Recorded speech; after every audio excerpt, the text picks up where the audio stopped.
तो सत्संग और ध्यान अपने अंदर से प्रस्फुटित होने लगता। यथार्थ में हमारा मन या तो भूतकाल की घटी घटनाओं में रहता या भविष्य की सुखद कल्पनाओं में रहता, वर्तमान पर नहीं आना चाहता और वर्तमान में केवल ध्यान की स्थिति में ही आ सकता, सत्संग की स्थिति में ही आ सकता, आत्म अवलोकन की स्थिति में ही आ सकता। जिस क्षण हम आत्म अवलोकन करते हैं उस क्षण वर्तमान की पूर्ण जागरूकता रहती। तो इसलिए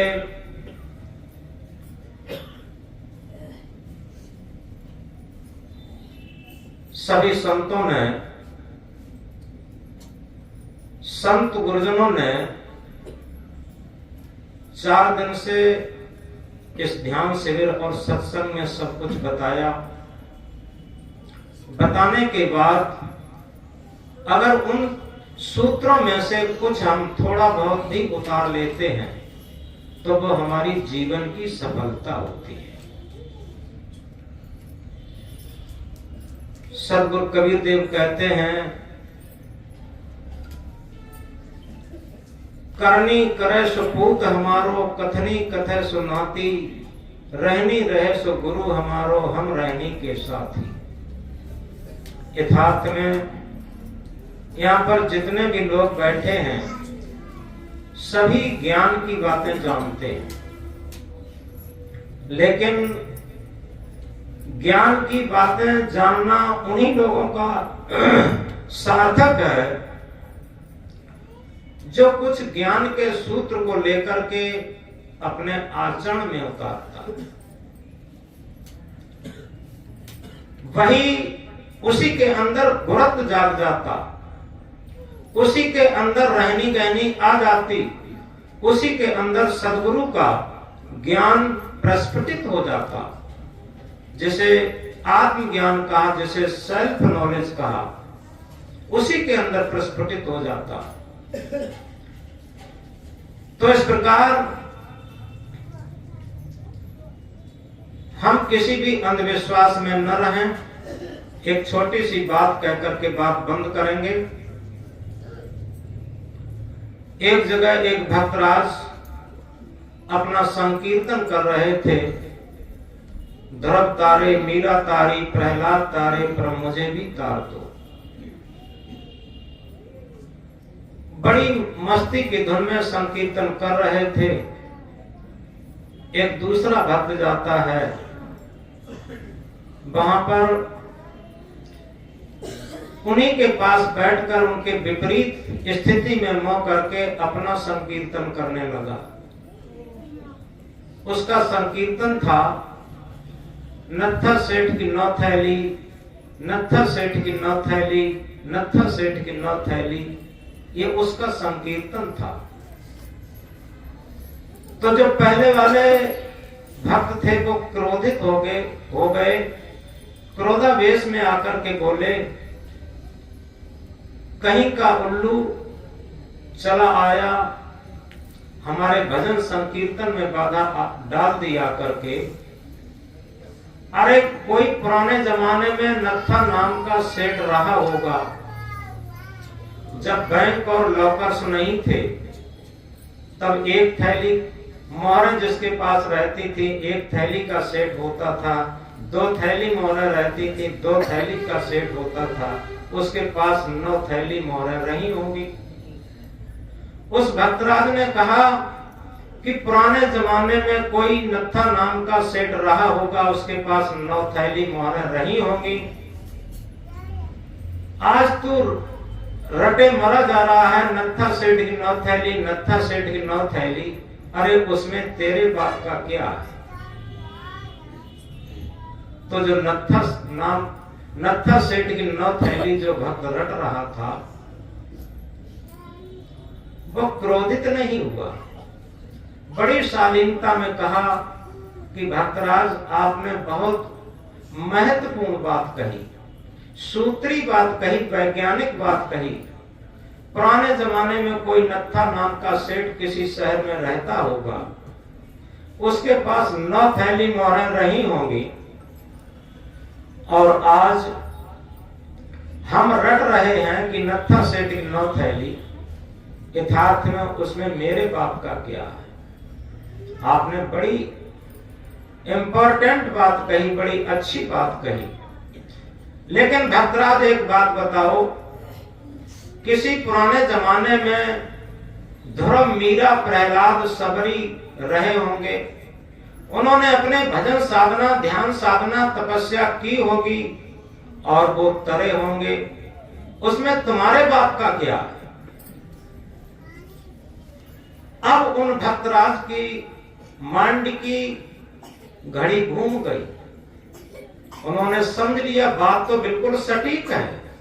जब नत्था सेठ की 9 थैली में मेरे बाप का नहीं, इसके बाप का नहीं है, तो आखिर ध्रुव, प्रहलाद, मीरा, सबरी ने जो तपस्या की होगी, भजन किया होगा, ध्यान किया होगा, साधना की होगी, और वो उनका कल्याण हुआ होगा, मुक्ति मोक्ष हुआ होगा, उसमें मेरे बाप का क्या। वो जाग गए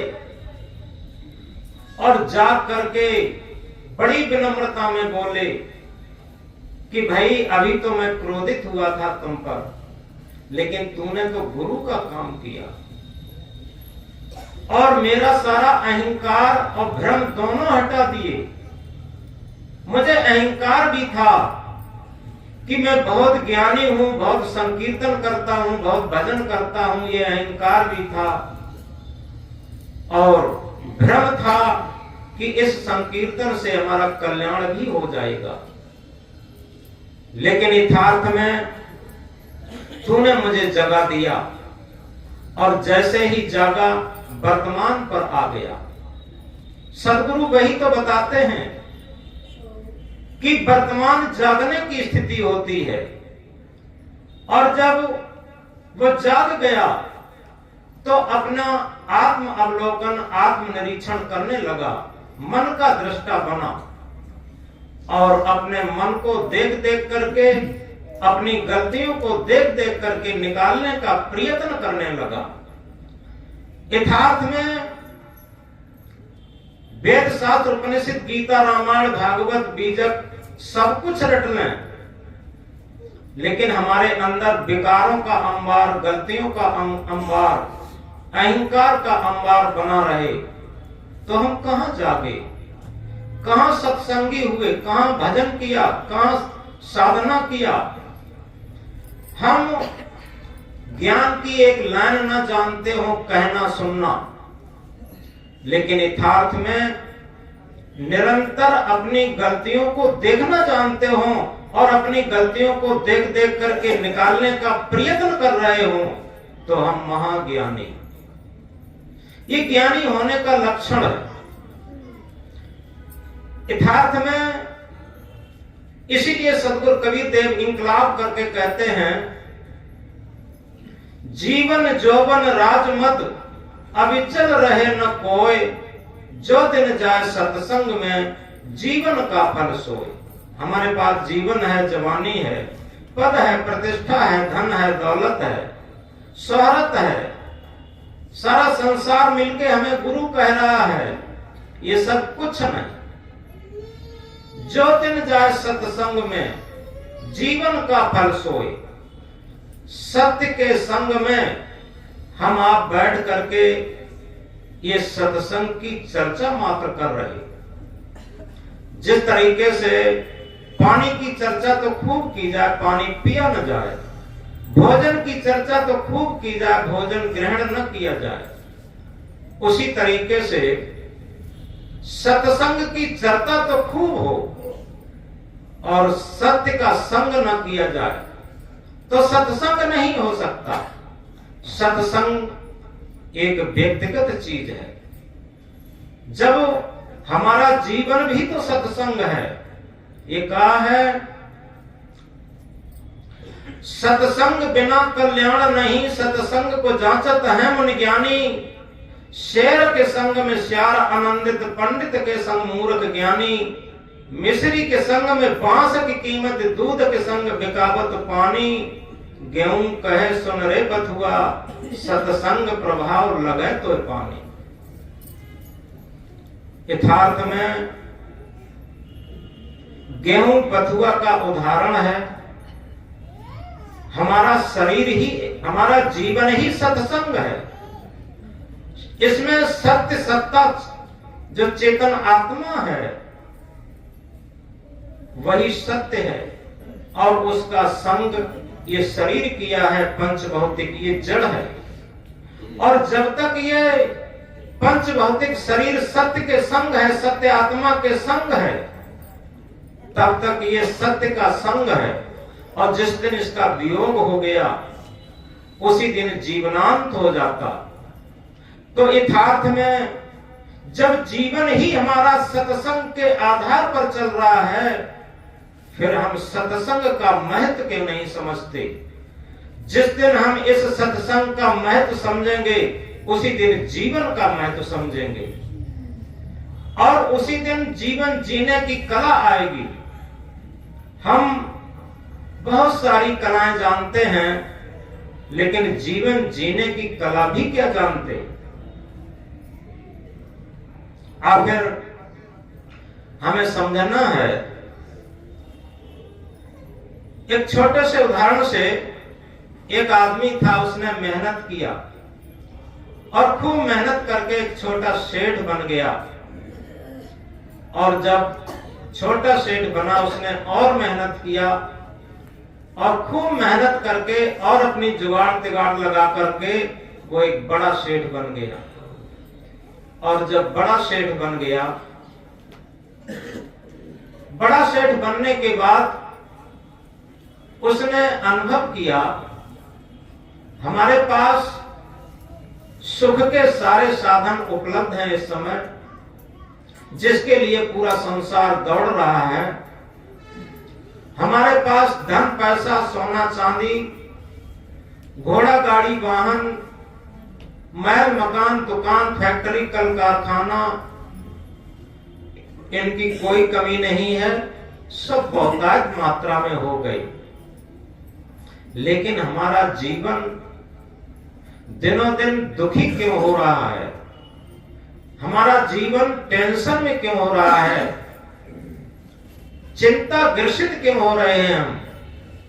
दिन को भूख नहीं लगती, रात में नींद नहीं आती, आखिर क्या हो गया है। अब हमें सुखी होना चाहिए, लेकिन ये सारी सामग्री इकट्ठी करने के बाद, सुख की सामग्रियां इकट्ठी करने के बाद हम आखिर दुखी क्यों होते चले जा रहे हैं। एक दिन क्या होता है, उसका एक मित्र मिला जो कभी उसके साथ पढ़ा होगा, क्लास फेलो रहा होगा, और वो भक्त आदमी था।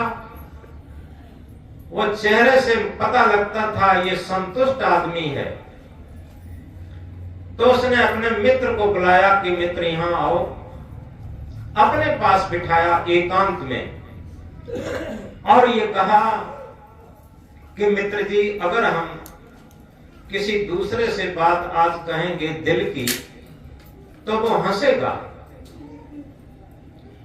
और आपसे हम एक बात कहना चाहते हैं कि जिसके लिए सारा संसार दौड़ रहा है, वो सारी भौतिक सामग्रियां, भौतिक उन्नतियां, भौतिक सुख संसाधन हमने सब इकट्ठे कर लिए हैं। आखिर फिर भी हम सुखी क्यों नहीं हुए, फिर भी हम शांत क्यों नहीं हुए। हम देखते हैं दिन में हमें भूख नहीं लगती, चैन नहीं, और रात को हमें नींद नहीं आती, टेंशन रहता, चिंता बढ़ती चली जा रही है। आखिर जीवन दुखी क्यों होता चला जा रहा, ये बात समझ में नहीं आ रही। तो सेठ के मित्र, जो उनका सेठ का जो मित्र था, वो एक भक्त था, एक संत गुरु का। उसने कहा, भाई मित्र जी, सेठ जी, इन सब प्रश्नों का हल और या इसका पूर्ण समाधान हम तो नहीं कर पाएंगे, हमारे गुरु जी अमुक आश्रम पर रहते हैं, आप वहां चले जाइए, आपको पूरा इसका समाधान मिलेगा। क्या होता है, वो सेठ जी उसी एड्रेस के अनुसार उसी आश्रम पर उन संत गुरु के पास पहुंचे, और जब संत गुरु के पास पहुंचे, उनको नमन बंदन करने के बाद कहा कि गुरुदेव हम एक प्रश्न लेके आए हैं। गुरुजी ने कहा आप बताइए। तो ये कहा कि हमारे पास सोना चांदी रुपया पैसा घोड़ा गाड़ी वाहन मकान महल दुकान फैक्ट्री कल कारखाना इनकी कोई कमी नहीं है, बहुतायत की मात्रा में है। संसार जिसके लिए दौड़ रहा है सुख के साधनों के लिए, वो सारे सुख के साधन हमने इकट्ठे कर लिए, लेकिन एक बात समझ में नहीं आती, हम सुखी क्यों नहीं हुए?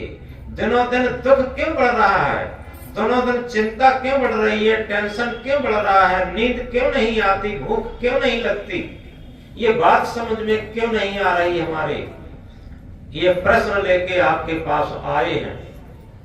तो गुरुजी ने कहा ठीक है, ये आपका ही प्रश्न नहीं है, ये पूरे संसार का प्रश्न है। सारा संसार इसी दौड़ में पड़ा है। गुरुजी ने कहा इस बात को गहराई से समझो, इस प्रश्न के उत्तर को गहराई से समझो। जब तुमने रुपया पैसा खूब इकट्ठा किया, ये रुपए पैसे की उन्नत हो गई। सोना चांदी इकट्ठा किया, ये सोने चांदी की उन्नत हो गई। तुमने फैक्ट्री कल कारखाना बनाए, ये फैक्ट्री मकान दुकान कल कारखाना की उन्नत हो गई। और तुमने घोड़ा गाड़ी वाहन इकट्ठे किए, ये घोड़ा गाड़ी वाहन की उन्नत हो गई। क्या तुमने कभी विचार किया जीवन क्या है और जीवन की उन्नत कैसे हो? जब तक जीवन क्या है और जीवन की उन्नत नहीं करोगे, तब तक सुख शांति कैसे मिलेगी? सेठ ने कहा गुरुदेव ये तो बात कभी समझ में ही नहीं आई और आज भी समझ में नहीं है कि जीवन क्या है और जीवन की उन्नति कैसे की जाए।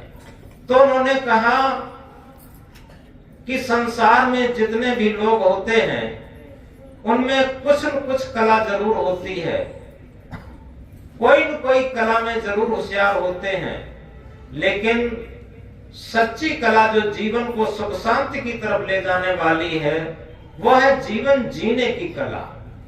जब तक हम जीवन जीने की कला नहीं जानते और जीवन की उन्नत नहीं करते, तब तक हमें सुख शांति नहीं मिल पाएगी। तो सेठ ने प्रश्न किया कि गुरुदेव सबसे पहली बात यह है कि हमें आप समझाने की कृपा करें आखिर जीवन क्या है। तो गुरुजी ने कहा तन जीव मिलन की स्थिति ये जीवन की बेला है, कोई न किसी का है जग में बस 2 दिन का मेला है।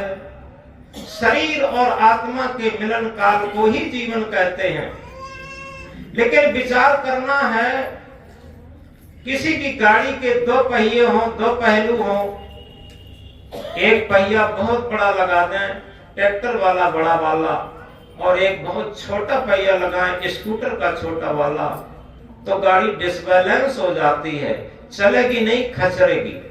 इसी तरीके से जब हमारी जीवन रूपी गाड़ी के 2 पहलू हैं, 2 पहिया हैं, भौतिक पहिया और आध्यात्म पहिया। भौतिक पहिया है शरीर और शरीर संबंधी रोटी कपड़ा और मकान। आध्यात्म पहलू है चेतना आत्मा और आत्मा संबंधी है भजन साधना परमार्थ सत्संग गुरु भक्ति, ये सब इसके पहलू हैं। अब विचार करना है कि हम एक पहलू को लेकर के चलते हैं, जीवन के दोनों पहलुओं को लेकर के कहां चलते। गुरुजी ने कहा भौतिकता के साथ साथ आध्यात्म को भी लेता चल, आध्यात्म को भी लेता चल, जड़ विषयों से हट करके आत्म स्वरूप में रमता चल। हम भौतिक जीवन के साथ साथ आध्यात्म जीवन को भी लेकर के चले, तभी हमारे जीवन में समता का साम्राज्य आएगा और सुख शांति का साम्राज्य आएगा। तो सेठ ने प्रश्न किया कि गुरुदेव ये तो बात समझ में आ गई कि जीवन हमारा शरीर नहीं है, शरीर के अंदर रहने वाली चेतना है, ड्राइविंग सत्ता है, सत्य सत्ता आत्मा है, उसके बिना जीवन नहीं चल सकता। लेकिन अब समझना हमको ये है कि हम आखिर जो जीवन जीने की कला है, जीवन की उन्नत करना है, जीवन को सुख शांति में बनाना है, वो कैसे हो। तो गुरुजी ने कहा देखो सबसे बड़ी बात यह है कि जब तक हम ये नहीं समझेंगे ये शरीर को संचालित करने वाली सत्य सत्ता का महत्व, क्योंकि हम जीवन भर महत्व किसको दिए, जो छूट जाने वाली चीजें हैं। जैसे कहा है संग चले सोई धन है प्यारे, छूट जाए सोई माया, कर ले कमाई ऐसी जो साथ जा सके। जो साथ जाने वाली चीज है क्या उसे भी हम जानते हैं? क्योंकि हमारे साथ यहां से या तो कुसंस्कार जाएंगे या सुसंस्कार जाएंगे। तो सदगुरु कबीर साहब कहते हैं, कबीर जब हम पैदा हुए जगत हंसा हम रोए, ऐसी करनी कर चलो हम हंसे जग रोए। जिंदगी ऐसी बना जिंदा रहे दिल साध तू, जिंदगी ऐसी बना जिंदा रहे दिल साध तू न हो दुनिया में फिर भी दुनिया को आई याद तू। यथार्थ में हम अपने जीवन को जीना सीखें और वो जीना ऐसा है, ऐसी करनी कर चलो हम हंसे जग रोए। मनुष्य का बच्चा जब जन्म लेता है तब रोते रोते जन्म लेता और शिकायत करते करते जीवन व्यतीत करता और पश्चाताप के टप आंसू गिराते हुए चला जाता। मनुष्य के अलावा कोई भी पशु, कोई भी पक्षी रोते रोते जन्म नहीं लेता, शिकायत करते करते जीवन व्यतीत नहीं करता और पश्चाताप के टप आंसू गिराते हुए नहीं जाता। आप देखें कोई भी पशु, कोई भी पक्षी, जो सृष्टि का सिरमौर प्राणी मनुष्य है, वही रोते रोते जन्म लेता, शिकायत करते करते जीवन व्यतीत करता और पश्चाताप के टप आंसू गिराते हुए चला जाता। बच्चे का रोते रोते जन्म लेना ये मजबूरी है। लेकिन अगर हम जीवन जीने की कला जानते हैं, सदगुरु कहते हैं यदि हम जीवन जीने की कला जानते हैं तो ये है, ऐसी करनी कर चलो हम हंसे जग रोए। हम प्रसन्नता में जाएं और समाज हमारे लिए रोए। तो हम प्रसन्नता में कब जाते हैं? उसके लिए हमें पवित्र कर्म और धर्म भक्ति के संस्कार जब हमारे होंगे। और सबसे बड़ी बात यह है, जानो अपने आप को, खोजो अपने आप, अपने को जाने बिना मिटे नहीं संताप। सारे दुखों को मिटाने के लिए, सारे संतापों को मिटाने के लिए एक ही सूत्र है, यूनिवर्सल सार्वभौमिक। वो क्या है? अपने आप को जानना। जब तक हम अपने आप को नहीं जानते, अपने आप की स्थिति को नहीं पहचानते और आत्म आवाज के अनुरूप जीवन को व्यतीत नहीं करते, दो ही बातें हैं।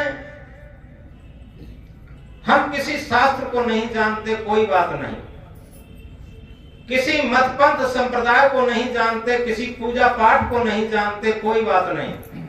लेकिन जब हम अपने आप को नहीं जानते, ये सबसे बड़ा प्रश्न चिन्ह है हमारी योग्यता पर। और कहना चाहिए सृष्टि के सिरमौर प्राणी मानव के ऊपर ये प्रश्न चिन्ह है कि जो सृष्टि का सिरमौर प्राणी मनुष्य है। पशु न जाने कोई बात नहीं, पक्षी न जाने कोई बात नहीं, लेकिन मनुष्य न जाने कि मैं कौन हूं, ये सबसे बड़ा प्रश्न चिन्ह है आदमी के जीवन पर। तो इसलिए यह हड्डी मांस का पुतला ये मेरे रहने के लिए मकान है। आज तक कोई ये नहीं कहा कि सभी कहते हैं ये मेरा मकान है। किसी का मकान हो ये कहेंगे कि ये मेरा मकान है। आज तक ये कोई नहीं कहा कि हम मकान है। इसी तरीके से ये हाथ मेरा है, पैर मेरा है, सिर मेरा है और शरीर मेरा है। ये शरीर मेरा है। हम शुद्ध बुद्ध चेतन ज्ञान स्वरूप अजर अमर अखंड अविनाशी हैं। इसका अगर धीरे धीरे बोध जागृत हो जाता है तो अपने आप की जानकारी होती, अपने आप की रिसर्च और खोज होती, अपने आप की स्थिति होती और अपने आप की स्थिति में स्थित होना ही जीवन को सुख शांति में बनाना है। तो इसलिए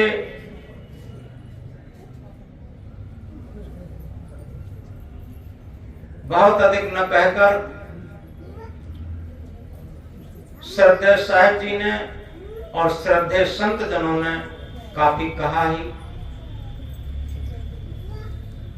हम ये सत्संग अपने आप को जानने की पाठशाला होती। भौतिक क्षेत्र में तो जितना भी विज्ञान है वह जड़ परमाणुओं से लेकर और सारे भौतिक जगत को जानता है, लेकिन आध्यात्म विज्ञान स्व को, अपने आप को, अपने चेतन स्वरूप को जानने की एक प्रयोगशाला है। अगर हम अपने आप को जान लेते हैं और जानने के बाद उसी के अनुरूप जीवन जीना सीख जाते हैं। जैसे क्या है, सदगुरु ने बताया है, सदगुरु तेरे ज्ञान ने इंसान बना दिया, इंसान बना दिया, जीना सिखा दिया, जीना सिखा दिया, मरना सिखा दिया। सदगुरु तेरे ज्ञान ने इंसान बना दिया। यथार्थ में सच्चे सदगुरु का ज्ञान हमें हमारे अंदर इंसानियत ला करके, मानवता ला करके, ह्यूमैनिटी ला करके हमें जीने की कला सिखा देता। और जो जीने की कला जान जाता वही मरने की कला जान जाता। जब हम जीने की कला नहीं जानते तो मरने की कला कैसे जानेंगे? सेठ की भी बात समझ में आई कि वास्तव में जब हम जीने की कला नहीं जानते तो मरने की कला कैसे जानेंगे। उन्होंने सदगुरु कबीर देव का एक पद दोहराया, भूले मन समझ के लाद लदनिया, भूले मन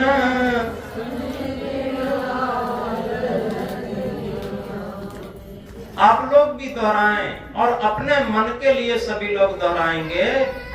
भूले मन समझ के लाद लदनिया, भूले मन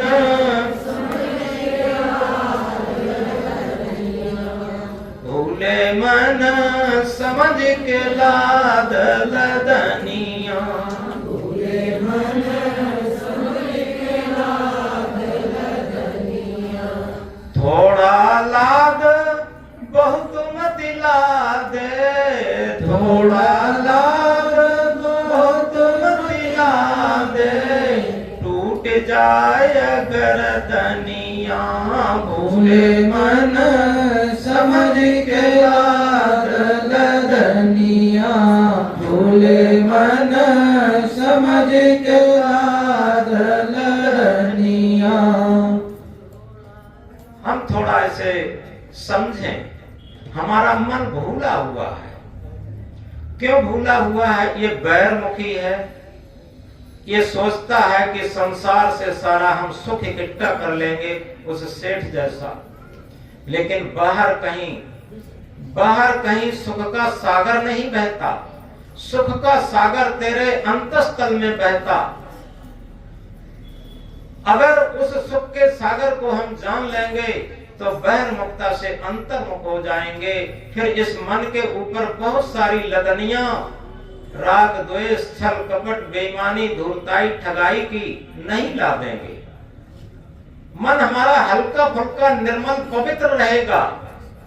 जिस मन को हम दोहराते हैं, कभी कभी कहा करते हैं सत्संग में कि क्योंकि जितने भी शास्त्र हैं, जितने भी तीर्थ हैं, जितने भी व्रत हैं, जितने भी यज्ञ हवन हैं, जितने भी पोथी हैं और जितने भी सत्संग हैं, जितने भी कथाएं हैं, ये सब केवल और केवल इसलिए हैं कि हमारा मन निर्मल हो जाए, हमारा मन पवित्र हो जाए। मन को पवित्र करने के लिए, मन को शिक्षित करने के लिए, मन को दीक्षित करने के लिए, जब हमारा मन निर्मल होगा, पवित्र होगा, तभी इसमें देखो रामायण की चौपाई भी कहती है, निर्मल मन सोई जन मोह पावा, मोह कपट छल छिद्र न भावा। कबीर मन निर्मल भया जैसे गंगा नीर, पीछे पीछे हर फिर कहें कबीर कबीर।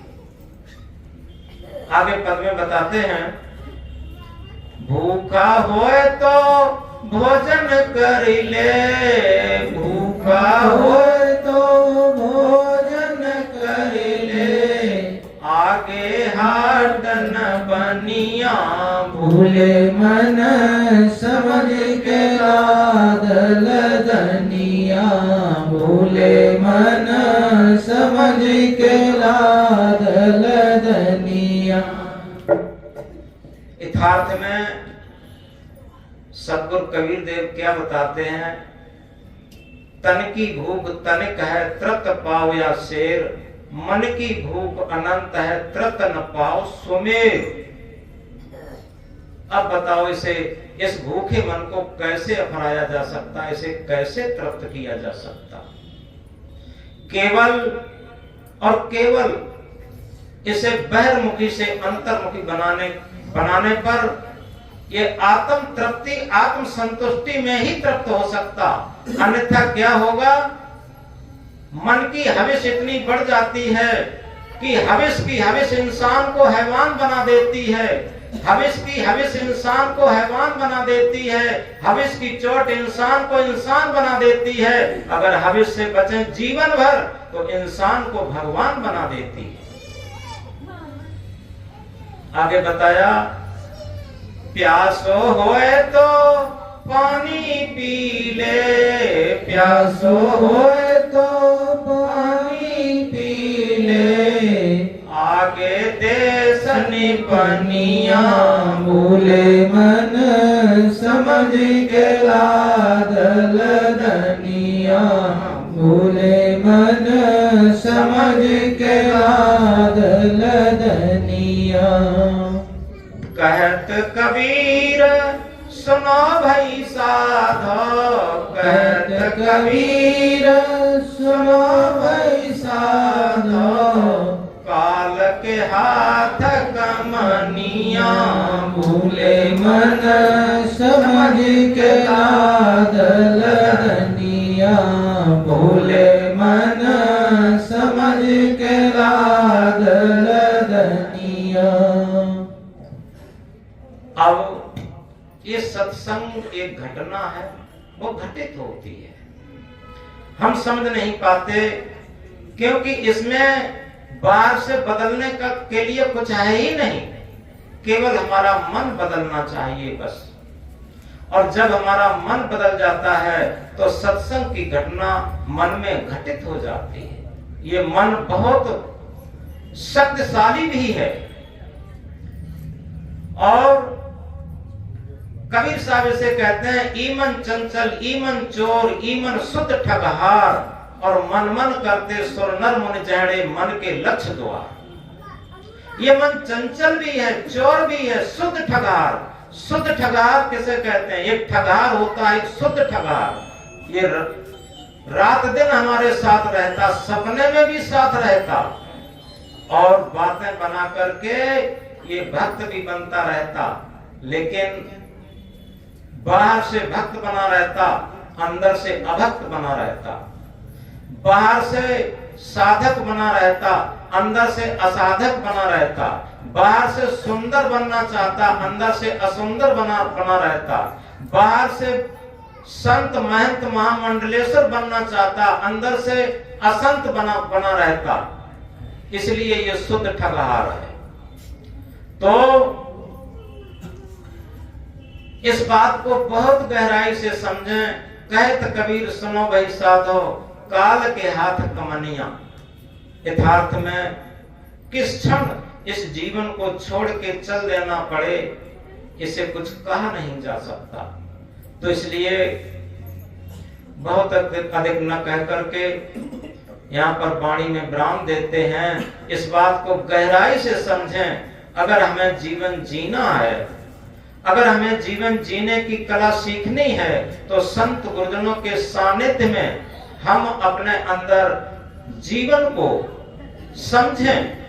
और जीवन केवल शरीर नहीं है, शरीर के अंदर रहने वाली सत्य आत्मा है, और उसी आत्मा का भजन ध्यान साधना और उसे जानना है। बस जब तक हम उसे नहीं जान पाते तब तक अनभिज्ञ रहते हैं, और जब जान जाते हैं तो आत्मा की आवाज पर और हृदय के तराजू पर अगर हमारा जीवन चलना शुरू हो जाता है, तो हमारे अंदर भक्ति प्रस्फुटित हो जाती, ज्ञान प्रस्फुटित हो जाता, और कहना चाहिए जीवन जीने की कला प्रस्फुटित हो जाती, और हम अंदर से अपदीपक हो जाते।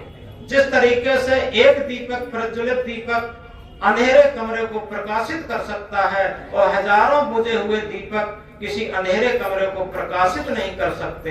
एक प्रज्वलित दीपक से हजारों बुझे हुए दीपक भी जलाए जा सकते। इसलिए याद रखें जो हमने कहा था, सत्संग बिना कल्याण नहीं, सत्संग को जांचत है मुनि ज्ञानी। शेर के संग में सियार आनंदित, पंडित के संग मूर्ख ज्ञानी। मिस्री के संग में बांस की कीमत, दूध के संग बेकाबत पानी। गेहूं कहे सुन रे बथुआ, सत्संग प्रभाव लगे तो पानी। इस सत्य आत्मा के संग इस शरीर को नहलाया धुलाया जाता है, खिलाया पिलाया जाता है, कपड़े पहनाए जाते हैं, सजाया जाता है।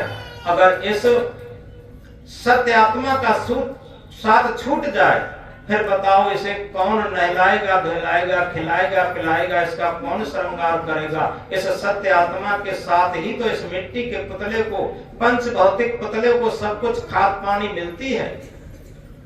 यही तो बताया कि गेहूं कहे सुन रे बथुआ, सत्संग प्रभाव लगे तो पानी। इसलिए हमारा जीवन भी एक सत्संग है।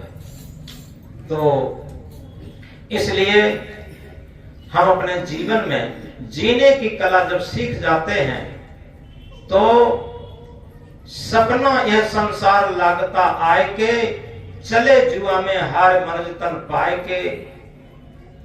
जी देखत सोना लगे सकल जग कांच है, जीवन कहिए झूठ सो मरना सांच है। यथार्थ में सपने के समान ये जीवन कब लगता है, जब बुढ़ापा आ जाता। लोग कहते हैं कि अभी हम जवान थे, बहुत जल्दी बुढ़ापा आ गया, और सारा संसार सपने के समान हो जाता। सपना यह संसार लागता आए के, चले जुआ में हार मनज तन पाए के। ये मनुष्य तन जो सृष्टि का श्रमौर प्राणी मनुष्य शरीर प्राप्त करने के बाद इसे हार कर चले, क्योंकि इसमें पशु इतना बेईमान नहीं होता जितना मनुष्य छल कपट और बेईमानी करता। वो समय आने पर बताया जाएगा। और यथार्थ में अगर सही जीवन जीना जानते हैं, तो कहा है देखत सोना लगा सकल जग कांच है। देखने में ये सोना के समान बहुत प्रिय लगता संसार, लेकिन सारा संसार कांच के समान है। जब तक मैंने देखा है कई घरों में जाकर के, जो बड़े बूढ़े वृद्ध लोग हैं वो करा रहे, उन्हें भोजन पानी नहीं मिल रहा। ऐसा नहीं, गरीब लोगों के, बहुत बहुत रईस लोगों के।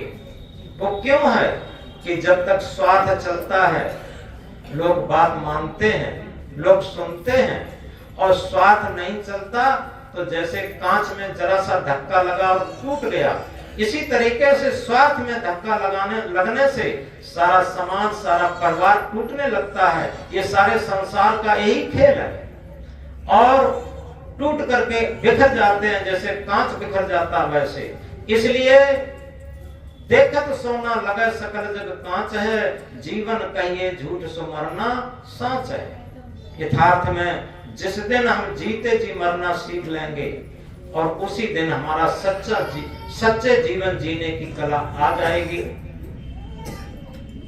और जो हमने कहा था, कबीर जब हम पैदा हुए जगत हंसा हम रोए, ऐसी करनी कर चलो हम हंसे जग रोए। जिंदगी ऐसी बना जिंदा रहे दिल साध तू, तुम हो दुनिया में फिर भी दुनिया को आए याद तू। इन्हीं शब्दों के साथ अपनी वाणी में विराम देते हैं। बोलो सदगुरु देव की जय हो, सदगुरु कबीर साहब की जय हो, संत समाज की, भक्त समाज की जय हो। अब आज लोगों की मनसा है, आरती भी कर लेंगे, भक्तमती माताओं ने रखी है।